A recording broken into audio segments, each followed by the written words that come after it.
에베소서 6장 14절에서 16절 말씀입니다. 우리 같이 읽겠습니다. 그런즉 서서 진리로 너희 허리띠를 띠고 의의 호심경을 붙이고 평안의 복음이 준비한 것으로 신을 신고 모든 것 위에 믿음의 방패를 가지고 이로써 능히 악한 자의 모든 불화살을 소멸하고. 아멘.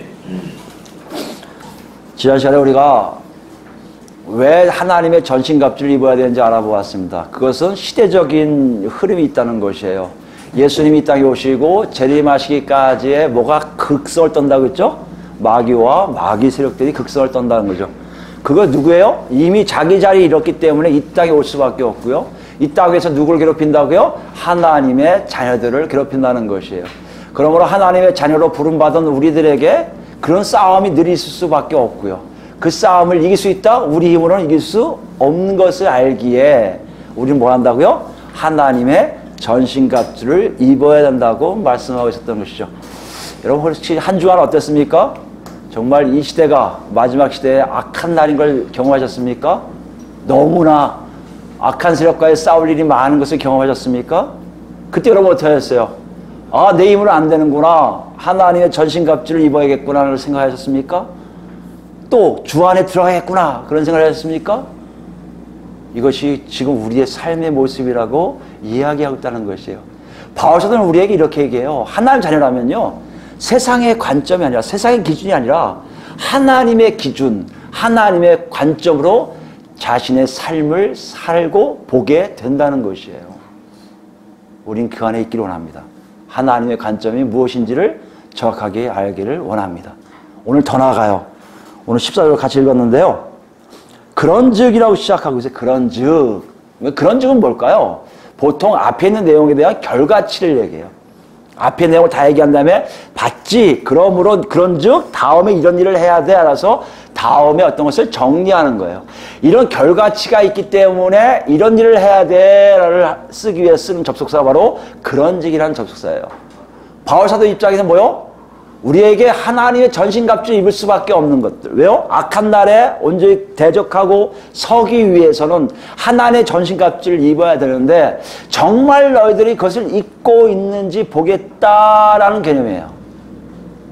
그러니까 오늘부터 할 얘기가 무슨 얘기예요? 전신갑주를 입었는가에 대한 문제예요. 그러니까 우리도 같이 가야죠. 어떻게 같이 가야 합니까? 우리도 정말 하나님의 전신갑주를 입고 있는지를 확인하자는 거예요. 왜요? 악한 영과 싸우기 위해서, 싸워서 승리하기 위해서. 오늘부터 천천히 나갈 텐데요. 원래 이 전체는 어디 있냐고 14절에서 20절까지 말씀이에요. 14절에서 20절까지인데 왜 16절까지 읽었냐? 사실 14절에서 20절 전체 내용에 전신갑주에 대한 내용이 계속 나오고 있는데 두 개의 주동사가 나와요. 동사 역할을 제대로 하는 두 개의 동사가 나오고 있습니다. 그게 각각 14절과 16절을 이끌어가고 하나가요. 또 하나는 17절에서 20절을 이끌어가요. 그래서 두 개 다 하기 벅차니까 먼저 앞에 부분 14절에서 16절부터 시작해서 정리한 다음에 17절부터 20절까지 가면서 우리가 정말 전신갑주를 입었는지 점검하게 된다는 것이에요. 오늘 그 첫 시간입니다. 14절, 16절 말씀인데요. 주동사가 뭐라고요, 여기요? 여러분, 딴 게 아니라 서서예요, 서서. 근데 원래 서서가 아니에요. 서라야, 서라. 서 있으라. 명령형이에요. 서 있으라. 이건 어떤 똑같아요? 위에 10절 말씀에, 11절 말씀에 대적하고, 13절 말씀에 서기 위하며, 서기와 같은 단어예요. 그러니까 우리 이미 배웠어요. 그 뭐라고 했죠? 악한 영과 싸움에서도 당당하게 서 있음을 얘기해요. 흔들림 없는 걸 얘기해요. 그 자리에 있는 걸 얘기해요.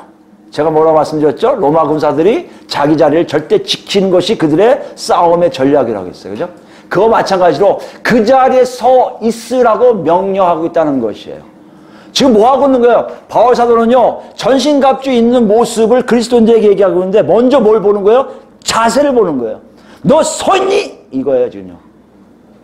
서 있으라는 거예요. 그럼 어떤 모습으로 우리가 서 있어야 됩니까? 우리가 많은 경우도 있지만 제일 유명한 경우가 뭐예요? 다윗 경우겠죠. 사무엘상을 볼까요? 사무엘상을 보시면 사무엘상 17장입니다. 17장 41절부터예요. 사무엘상에 다윗 얘기하면 여러분 뭐예요? 골리앗과의 싸움이죠. 골리앗이 누구예요? 블레셋의 장군인데 키가요 3m가 조금 될까 말까 3m 넘어요. 제가 거짓말 붙여서 2m니까 조금 더 나가겠죠. 3m 엄청난 겁니다. 아마 여기 다 할까요? 뭐 그러게 비슷한데요. 3m고요. 거기에 갑옷이 57kg이에요. 그리고 창 하나가 7kg이에요. 이걸 들고 있는 사람이 이걸 입고 있고 57kg이면요 아마 이 중에 그 여러분의 체중보다 더 나가는 무게입니다. 그걸 갑옷으로 입고 창을 딱 들고 있고 이거 거장한 사람이 아주 큰 사람이 이러고 서 있는 거예요. 뭐요? 그 다음에 이스라엘 백성들을 모욕해요. 니들 다 항복하라. 나하고 대들어서 싸우면 어쩌고 하게 하는 거예요. 이걸 누가 들어요? 어린 다윗이 들어요. 키도 뭐 상대가 안 되고요. 좀 더 알겠지만 갑옷 같은 것도 못 입어요. 아무것도 거칠 수가 없어요. 그러니까 그냥 물맷돌 이렇게 몇 개 하고 자기가 싸우던 거 하고 그냥 나가요. 이걸 얘기하고 있어요. 오늘 바울 사도가 얘기하는 서 있으라는 얘기는 다윗이 골리앗을 상대하는 듯한 느낌. 아무리 생각해도 누가 봐도 객관적으로 봐도 3m짜리와 150짜리 160짜리 누가 이기겠습니까? 3m가 이겨요. 57kg의 갑옷을 입은 사람과 아무것도 거치지 않은 사람 누가 이기겠습니까? 57kg의 갑옷을 입은 사람이 이기겠죠. 7kg의 창을 들고 있는 사람이 이기겠습니까? 물맷도 돌멩이 몇 개 들고 있는 다윗이 이기겠습니까? 근데 다윗은 또 한다고요? 그 상대 앞에 당당하게 나와서 이렇게 해요. 그리고 얘기하는 게 41절 말씀이에요. 블레셋 사람이 다윗을 보고 웃겨요. 41절 보니까 그가 젊고 붉고 용모가 아름다우니까 굉장히 이렇게 보기에 여성스러웠나 봐요. 이 보기의 눈에. 그 뭐라고 했어요? 블레셋 사람이 뭐라고 그래요? 골리앗이 다윗에게 이르되 내가 나를 개로 여기고 막대기를 가지고 내게 나왔느냐? 막대기 들고 왔단 말이에요. 앞에 이만한 창 들고 있는 골리앗 앞에서. 그의 신들의 이름으로 다윗을 저주하고 또 블레셋 사람이 또 다윗에게 이르되 내게로 오라. 내가 내 살을 공주의 사들과 들짐승에게 주리라 하는지라. 여러분 이 말만 들어도 얼마나 무서울까요? 사실 3m 높이서 목소리도 아마 컸을 거예요. 거인형의 목소리가 했을 거란 말이에요. 굉장히 울렸겠죠. 그런데 보세요. 다윗이 블레셋 사람에게 이르되 45절입니다. 너는 칼과 창과 단창으로 내게 나와 오거니와 나는 만군의 여호와의 이름 곧 내가 모욕하는 이스라엘 군대 하나님의 이름으로 내게 나아가노라. 다윗이 갖고 있는 이 당당함에 뭐가 있다고요? 하나님의 이름이 있어요. 하나님의 이름은 뭡니까? 하나님이 나와 함께 하심을 안다는 것이에요. 서 있으라는 개념에 움직이지 말라는 개념에 이것이 있다는 거예요. 지금 혼자 서 있지 않는다는 것이에요. 다윗은 그걸 알았던 것이에요. 더 나갑니다. 46절 오늘 여호와께서 너를 내 손에 넘기시리니 장담하는 거예요. 여러분 실제로 다윗에게 하나님 너 이길 거야 얘기하신 줄 모르겠어요. 안 나왔어요. 그러나 다윗의 자세를 보니까 과거에 이런 일들이 많았던 걸로 알 수 있습니다. 양을 치고 있는데 보호하고 있는데 들짐승 특히 곰이나 사자 같은 거 오면은 거기서 끄집어내는 작업들을 다 했단 말이에요. 이길 수 없는 상대에게 이미 이겼던 경력이 있던 사람이에요. 그러니까 다윗은 아무렇지 않게 당당하게 설 수가 있었던 것이라는 얘기예요. 서 있다는 얘기는 그냥 떨면서 담대하게 서 있다는 게 아니라 뭐요?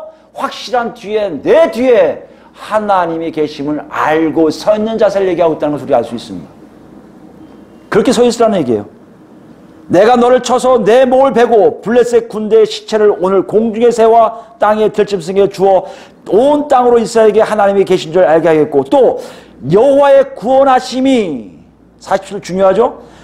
칼과 창에 있지 아니함을 이 무리에게 알게 하리라. 전쟁은 여호와께 속한 것인즉 그가 너 일을 우리 손에 넘기시라. 아멘. 이런 자세란 말이에요. 당당하게 나가는 거예요. 네가 나하고 한다? 야 보이지 않는 악한 영들아 한번 싸워보자. 대적해보자.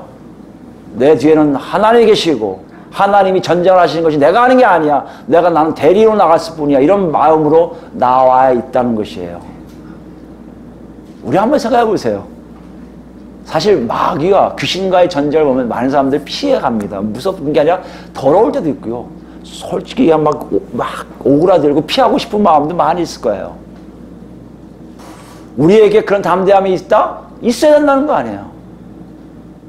왜요? 그 악한 영과의 싸움에 우리가 직접 싸울 수밖에 없는 환경들이 너무나 많기 때문에 직접 그 환경에 부딪혀 싸울 수밖에 없는 게 우리라는 거 아닙니까? 근데 우리는 어떻게 하고 있어요? 그런 싸움 하고 싶지가 않아요. 피하고 싶어요. 아마 이걸 들은 사람분들은 아마 그럴 거예요. 다윗은 영웅이니까 이스라엘 왕이었고 그렇게 그 왕이 없잖아. 지금까지 다윗별로 해갖고 유대인들이 표현하고 있는데 그 이스라엘 왕이었던 영웅이 어떻게 나하고 비교가 됩니까? 얘기할 거 아니에요. 여러분 그렇게 피하고 싶을지 생각이 있지 않아요? 가끔 그렇잖아요. 무섭잖아요. 근데 사실 그렇지가 않아요. 다윗보다 지금 우리가 더 강하다는 것을 알게 하시는 사건이 일어나요. 그게 어디 나옵니까? 사도행전 보실까요? 사도행전 4장을 보시면 이것도 약간 이야기가 있는데요. 베드로 요한이 안진뱅이 사람을 일어나 걷게 해요. 내가 너에게 줄 것은 은과 금은 없고 내가 줄 것은 나사 예수 이름으로 명령하노니 일어나 걸어라 하고 명령하니까 걷기 시작해요. 내가 은과 금을 줄 수 없는데 나사 예수 이름을 하나 딱 걸고 일어나 걸으라고 명령하니까 걸었단 말이에요. 이 사건은 그 사람들에게 다 놀란 거예요. 누가 더 놀랐겠습니까? 그 당시 유대인을 장악하고 있는 권력자들이었겠죠. 예수가 메시아로 왔다는 걸 인정하려면 자기들은 다 물러날 수밖에 없잖아요. 그게 오히려 다 하게 하는 방법밖에 없는 거예요. 그러나 죽이려니까 실제로 고침받은 사람이 옆에 서 있거든요. 그러니까 뭐라고 얘기해요? 제발 조용히만 해. 예수만 증거하지 마. 이렇게 얘기하는데 19절 보세요. 이때 베드로와 요한이 대답하이르되 하나님 앞에서 너의 말을 듣는 것이 하나님의 말씀을 듣는 것보다 옳은가 판단하라. 우리는 보고 들은 것을 말하지 아니할 수 없다 하니 이렇게 돼 있어요.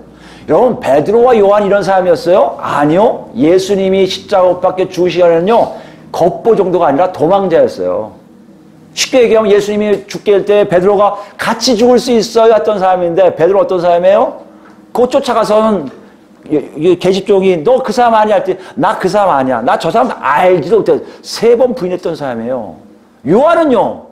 그 자기가 알고 있는 사람이 자기 자기 정체를 숨기고 그 안에까지 다 들어갈 뿐만 아니라 예수님이 십자가 못 박혀 그 앞에까지 다 이렇게 있는 사람이에요. 예수를 얘기하고 싶어도 얘기하지 못했던 존재들이었단 말이에요. 이들이 잘난 거 없었어요. 제자들인데도 3년 반 동안 같이 다녔는데도 예수님을 부인할 수밖에 없는 존재들이었단 말이에요. 그래도 어떤 일을 합니까? 마가의 다락방에서 성령이 내려오심에 성령의 충만함을 받음에 이들이 달라진 거예요. 그리고 얘기해요. 자기를 핍박해서 출교시킬까 걱정됐던 사람들에게 이렇게 얘기하는 거예요. 내가 보고 들은 말씀을 전달하지 않겠느냐. 니들 한번 생각해봐. 너희 말 듣는 것이 하나님 말씀을 듣는 것보다 옳은가 판단하라. 나는 하나님의 말씀을 증거할 수밖에 없다고 당당하게 앞에서 얘기한다는 거예요. 과거의 베드로와 요한이 아니란 얘기예요. 예수님의 죽으심과 부활하심을 통한 성령이 오시니 베드로와 요한이 완전히 바뀌어있는 상태로 그들 앞에 서 있음을 우리에게 증거하고 있다는 것이에요. 이들이 잘나서요? 아니요. 또 하나 사건 볼까요? 29절 보세요. 무리들에게 갑니다. 베드로와 요한이. 그리고 다 얘기해요. 얘기하고 시편에 있는 내용이 나옵니다. 관리들이 우리를 대적할 것이야. 우리를 힘들게 할 것이야. 그때 정말 그런 일이 있었네 하고 얘기를 해요. 그게 27절 28절 얘기입니다. 그 다음에 기도한 내용이 나와요. 29절 보면 주여 이제도 그들의 위협함을 굽어 보시옵고 또 종들로 하여금 담대히 하나님의 말씀을 전하게 하여 주시오며 손을 내밀어 병을 낫게 하시옵고 표적과 기사가 거룩한 종 예수의 이름으로 이루어지게 하옵소서 하더라. 그런 일들이 이제부터 예수 그리스도 이름으로 나오게 해달라고 기도하는 장면이 나와요. 이들이 왜 이렇게 담대할 수 있습니까? 그 안에 누가 계시기 때문에요? 성령 하나님이 계시기 때문에 가능합니다. 31절 보세요. 빌기를 다음에 모인 곳이 진동하더니 무리가 다 성령이 충만하여 담대히 하나님의 말씀을 전하니라. 여기 담대가 바로 우리가 얘기하는 서 있는, 조금도 요동하지 않는, 흔들림이 없는, 악한 영들 앞에서, 대적자들 앞에서 오로지 하나님의 말씀을 증거할 수 있는 자세로 돌아갔다는 겁니다. 뭐가요? 성령의 충만함이. 여러분, 우리가 예수 믿고 성령 충만하다고 좀 믿으시잖아요. 나 예수 믿는 성령의, 내 안에 성령 안 계십니까? 이런 분들은 아직 예수 안 믿은 분들이에요. 예수가 십자가 못 박혀 죽으시고 돌아가시고 피 흘려 돌아가시고 부활하시고 재림하셔서 승천하셔서 지금도 위에서 우리를 다스리고 계신 거, 그 다음에 성령님을 보내신 걸 믿는 사람들에겐 다요, 내 안에 성령이 계신 걸 안단 말이에요. 성령이 있는 걸 아는 사람들은 똑같이 베드로와 요한처럼 큰 은사가 없을지언정 우리 안에 성령을 통해서 우리를 어떻게 한다? 성령이 우리를 서 있게 하신다는 거예요. 이것이 있냐고 지금 바울서는 우리에게 물어보고 있어요. 서 있다는 자체는 성령으로 채워짐의 증거예요. 앞으로 우리 교회는 어떤 상황을 어떻게 처음할지 모르겠습니다. 여러분 삶에 어떤 일이 어떻게 일어날지 모르겠어요. 그러나 확실하시기 바랍니다. 여러분이 정말 성령에 의해서 살게 되면요, 여러분 안에 이런 게 생길 거예요. 조금도 불안함 없이 다윗이 골리앗을 보듯이 아무렇지 않게 하나님 이름, 예수 그리스도 이름으로 전진하여 그들을 다 승리하게 되는 놀라운 역사를 여러분 스스로 체험하게 될 것이라는 거예요. 네. 여러분 그 준비가 되셨습니까? 바울서는 그걸 얘기하고 있어요. 우리 그리스도 교회가 그랬으면 좋겠어요. 그럴 거예요. 왜요? 여러분이 그렇게 서 있다면. 이걸 다 얘기한다면 끝난 게 아니에요. 그 자세를 먼저 얘기한 다음에 그 다음 뭐요? 하나님 전신갑주를 이렇게 보여주시는데 바울사도 꼭 그림을 그리는 것 같아요. 우리 식으로 얘기하면 카메라 가지고 이렇게 찍으면서 부위를 보여준 것 같아요. 이 부위를 얘기하겠습니다. 이 부위를 얘기하겠습니다. 이게 분사로 4가지가 나와요. 다시 본문에 오시면 본문 다시 오겠습니다. 14절부터 16절까지 이게 4개가 나와요. 4개가. 4개 분사가 나와요. 그러니까 서 있는데 그냥 서 있는 게 아니라 4가지를 한꺼번에 하면서 서 있다는 얘기예요. 그러니까 4가지를 이렇게 카메라로 집중해서 보여주기 시작합니다. 이것이 뭐라고요? 하나님의 전신갑주에 대한 설명이 되는 거예요. 오늘 먼저 14절 보니까 뭐가 있습니까? 첫 번째 나오는 게 뭐예요? 진리로 너희 허리띠를 띠고 해요. 허리띠를 띠고 있다는 것이에요. 그 자세. 내가 골리앗을 덤비는 자세로 한번 해보자. 너 아무것도 아니야. 내가 가진 거 아무것도 없지만 넌 하나님 앞에서는 큰일 났어. 너. 이런 자세로 나가겠는데 뭘 보죠? 이쪽을 보여주고 있는 거예요. 이쪽에 허리띠를 띠고 있다는 것이에요. 띠고 있다는 얘기는 뭐냐? 졸라매는 걸 얘기해요. 꽉 묶는 걸 얘기해요. 언제 묶습니까? 여러분 보면 알겠지만 근독지방 옷들은 다 이렇게 느슨해요. 이렇게 원피스 같이 다 남자들이 옷이 느슨해요. 그 다음에 일을 하려니까 어떻게 해요? 다 묶어요. 그래서 이게 묶는다는 얘기는 무슨 활동을 하기, 특히 활발한 활동을 하기 위해서 준비하고 있는 자세예요. 여러분 출애굽기 12장을 보시면 뭐가 나오냐면 출애굽하기 전에 유월절 음식을 먹는데 백성들이 다 어떻게 한다? 허리를 띠로 이렇게 묶고 띠고 있고 있어요. 허리띠를 다 묶고 먹어요. 뭐 하고 있는 거예요? 이제 곧 떠날 준비를 하고 있는 거예요. 어쩌면 뭐 허리띠를 졸라맨다는 얘기는 준비하는 거에 활발한, 굉장히 몸을 많이 움직일 거라는 것을 준비하고 있다고 볼 수가 있습니다. 근데 이거는 머물지 않아요. 여기 내용은요. 많은 학자들이 연구를 해요. 이 허리띠가 뭘까? 근데 이들이 연구한 것 중에 로마 군인을 생각해요. 이런 로마 군인 중에 허리띠 하면 우리 안에 이렇게 옷이 있습니다. 그걸 입고 허리를 좀 묶어요. 그거 얘기하는 사람도 있어요. 그러나 갑옷을 하나 입고요. 여기 가슴에 있는 갑옷, 가슴박이 하나 입고, 그 다음에 요 배 밑에서 이 넓적다리까지 여러분 보신 거 있습니까? 이렇게? 이런 거 보였어요? 치마같이 생긴 거. 가죽으로 된 앞치마. 요거라고 얘기를 해요. 그러니까 어떻게 보면 이걸 묶는다는 얘기는 이것을 여기까지 내리낀다는 거예요.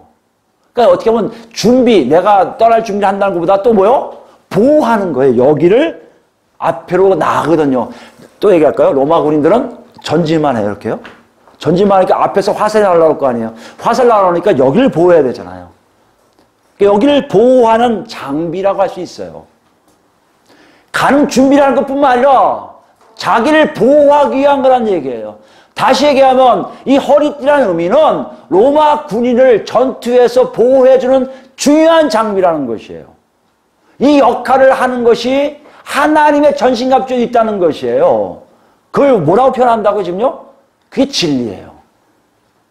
다시 얘기하면 바울 사도는 이런 거예요. 자, 이런 자세가 있지. 너 허리띠 같은 역할을 하는 것이 너희 앞에 하나 있어. 그게 뭔 줄 알아? 그게 진리야. 그러면 우리한테 물어보는 거예요. 너희 그런 진리 갖고 있어? 점검하는 거예요. 자세 좋아. 싸울 자세 됐어? 근데 요 앞에 진리가 있어야겠네? 너 진리 갖고 있어? 그럼 진리가 뭐예요, 여러분? 진리 얘기하면 여러분 굉장히 다양하게 얘기할 수 있을 겁니다. 먼저 언어적으로 보면요. 간단해요. 가려진 게 없다는 거예요. 뭘 숨기는 게 없다는 거예요.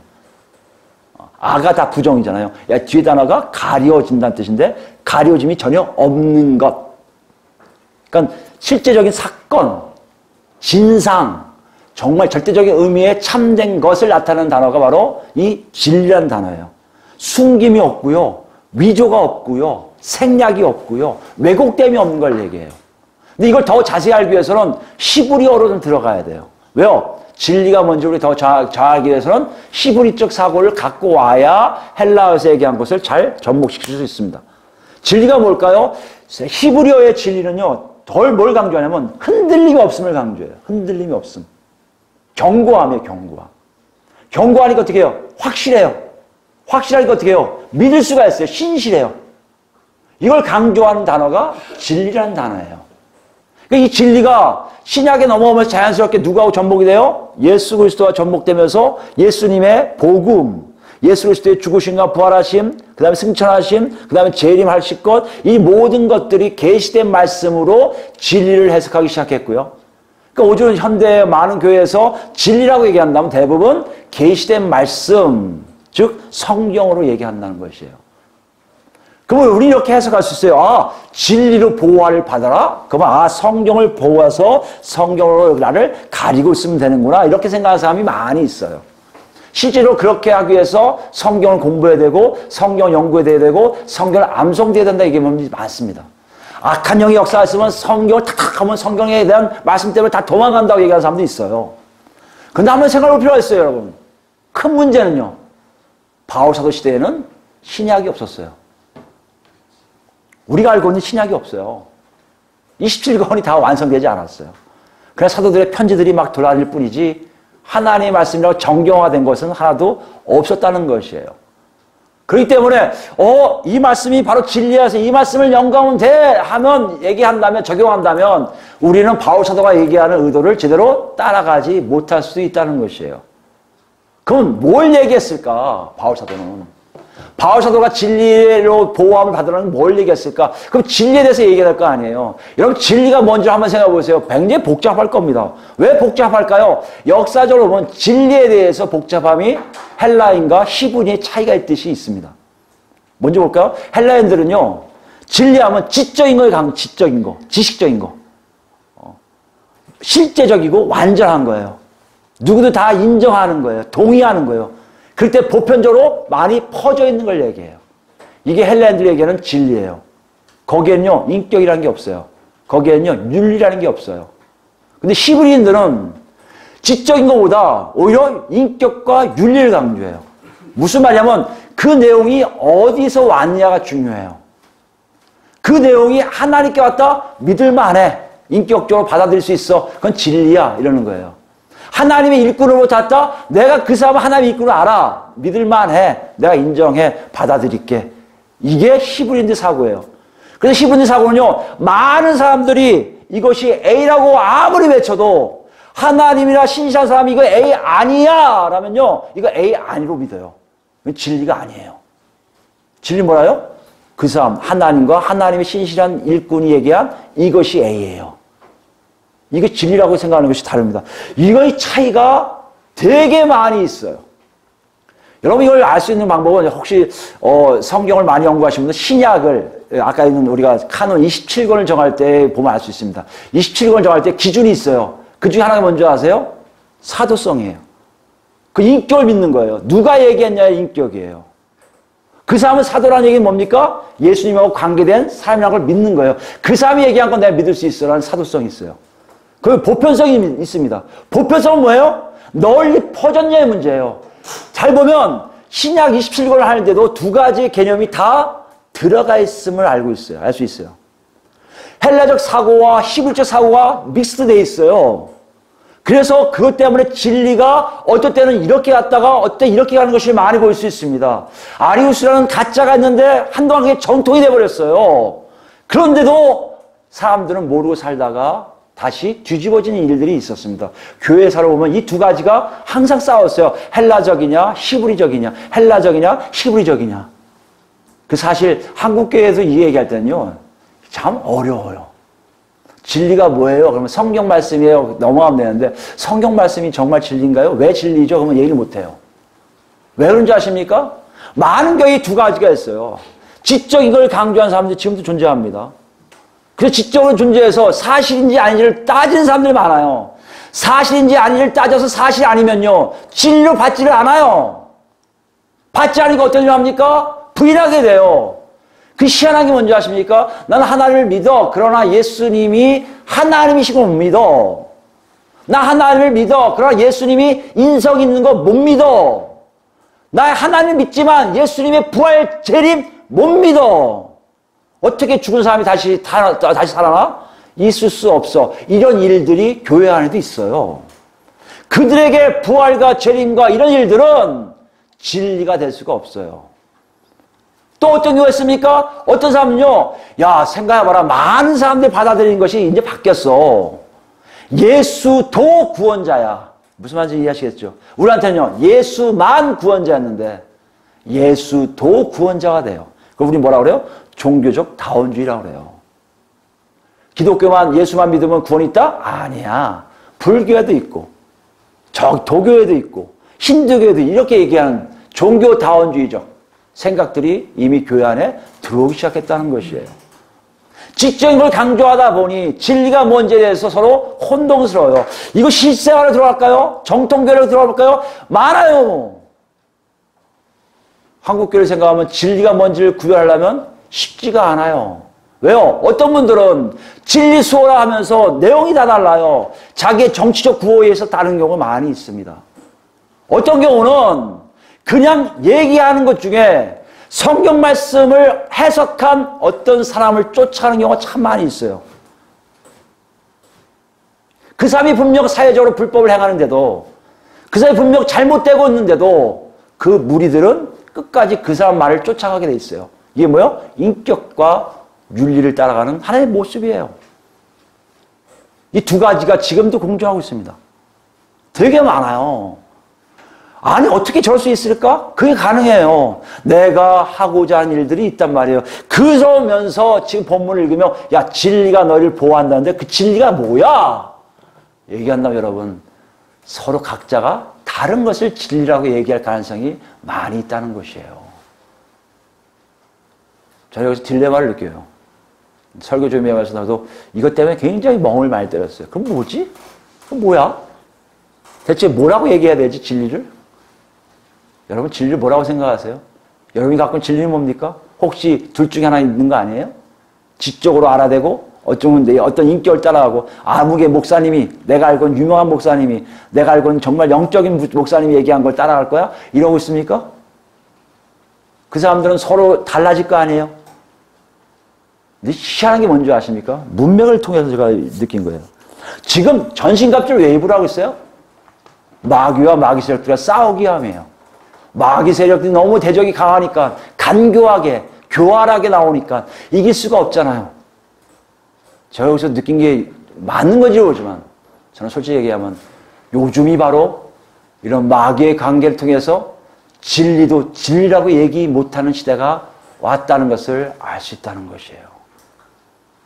이미 우리는 마귀의 관계에 빠져 있어요. 교회 안에서도 이게 진리입니다 하면 한쪽으로 이게 무슨 진리야 안 받아줘요. 이런 시대가 왔어요. 내용에 대해서 얘기할 수가 없어요. 내용에 대해서 얘기할 수 없는 이 상황에 바울사도가 왜 진리로 보호함을 받으라고 얘기했을까요? 우리 디모데후서부터 먼저 볼까요?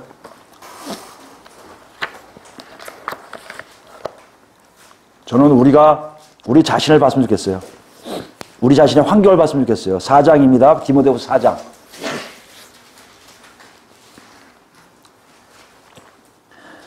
바울 사도가 디모데에게 간곡하게 부탁하고 명령하는 거예요. 4장 1절입니다. 하나의 아까 살아있는 자와 죽은 자를 심판하실 그리스도 예수 앞에서 그가 나타나실 것과 그의 나라를 두고 엄히 명하노니 너는 말씀을 전파하라. 때를 얻든지 못 얻든지 항상 힘쓰라. 범사에 오래 참음과 가르침으로 경책하며 경계하며 권하라. 여기 보면 다 나와 있어요. 가르치는 모든 내용이 다 나와 있어요. 왜요? 이게 중요하죠. 3절입니다. 때가 이르니 사람이 바른 교훈을 받지 아니하며 귀가 가려워서 자기의 사욕을 따를 스승을 많이 두고 또 그 귀를 진리에서 돌이켜 허탄한 이야기를 따르리라. 우리가 지금 현재의 상황이 진리가 뭔지를 제대로 알지 못한 시대에 살고 있다면 우리 분명히 지금 이 시대에 살고 있는 거예요. 마귀의 관계가 너무 심해서 진리를 제대로 알지 못하고 이야기 못한 시대에 살고 있다는 것이에요. 이럴 때 우리가 전신갑주를 입어야 뭘 입었나 얘기해요. 뭐가 진리라는 거예요. 진리가 있는지 없는지를 모르고 있는데 뭐가 진리라고 우리가 얘기할 수 있겠습니까? 바울사도에 물어볼 수 있잖아요. 바울사도님 우리에게 뭘 주시려고 그러시는 거예요? 한번 생각해 보세요, 여러분. 정말 여러분 진리를 갖고 계십니까? 그게 진리라고 어떻게 확신할 수 있습니까? 그게 진리라고 여러분 걱정하지 마셔야 되는데 한번 생각해 보세요. 누가 얘기한 거 아닙니까? 여러분 스스로 진리라고 깨달았습니까? 알게 된 겁니까? 아니면 누굴 통해서 배운 겁니까? 오늘 바울사도 우리에게 이렇게 얘기하는 거예요. 네가 갖고 있는 진리가 정말 진리인지 확인하라는 거예요. 어떻게 할 수 있을까요? 10장에 우리가 다시 얘기해 봅시다. 10절에. 뭐라고 했죠? 6장 10절? 주 안에 들어가야 되고 주의 힘을 받아야 된다는 거예요. 그리스도 안으로 들어가야 된다는 거예요. 그리스도 안에 들어가야 진리가 뭔지를 알게 된다는 거예요. 이거 어떻게 얘기할 수 있을까요? 요한복음 볼까요? 요한복음 8장 가볼게요.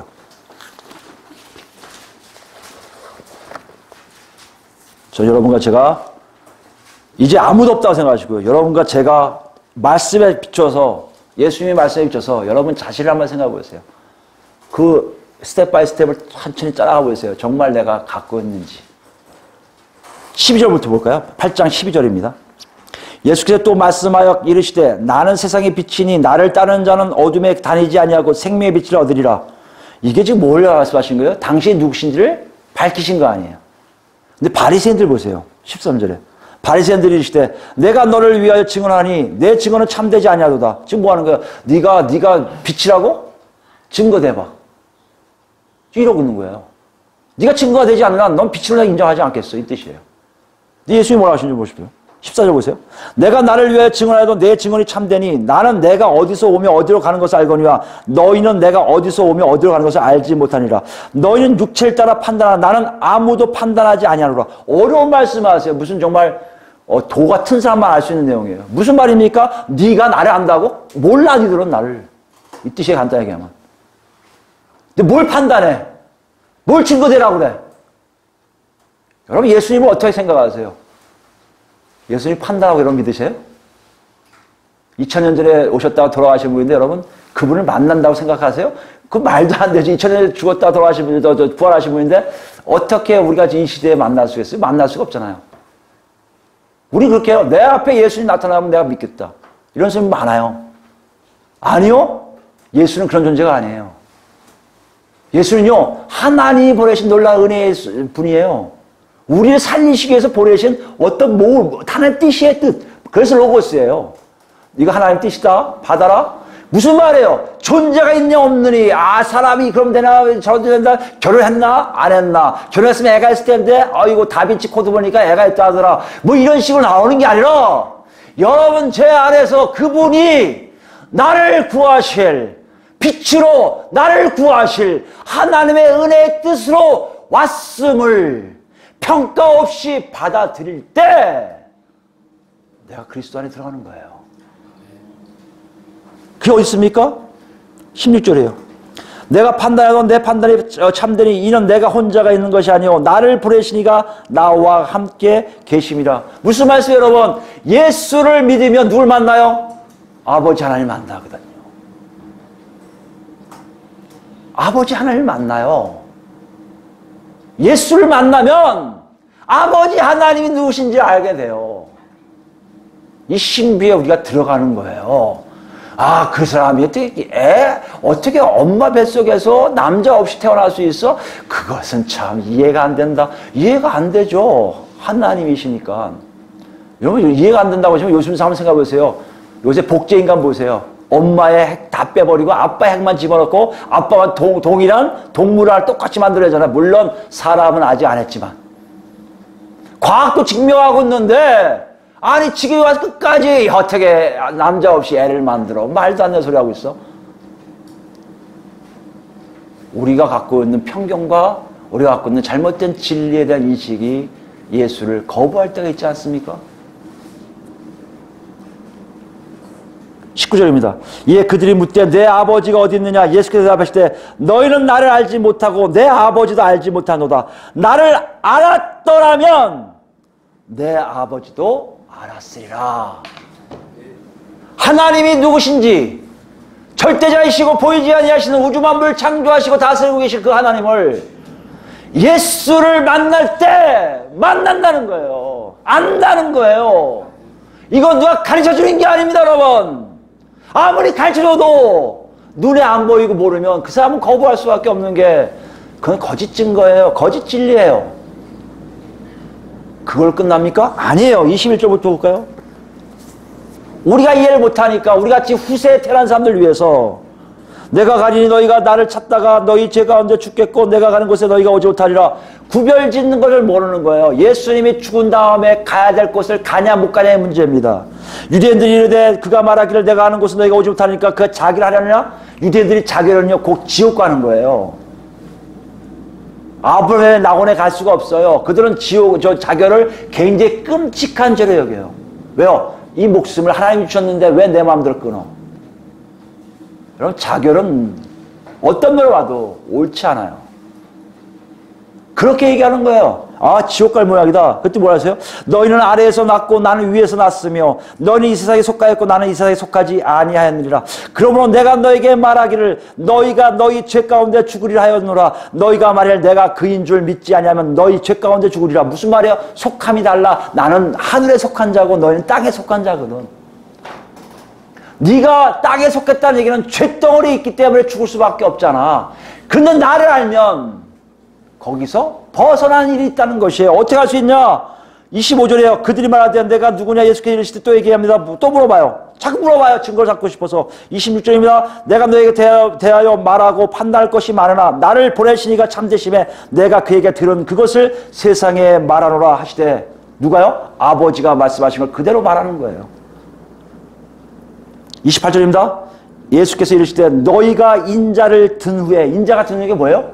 예수님이 죽으시고 부활하신 후에 내가 그인 줄 알고 또 내가 스스로 아무것도 하지 아니하고 오직 아버지께서 가르치신 대로 이런 것을 말한 줄 알리라.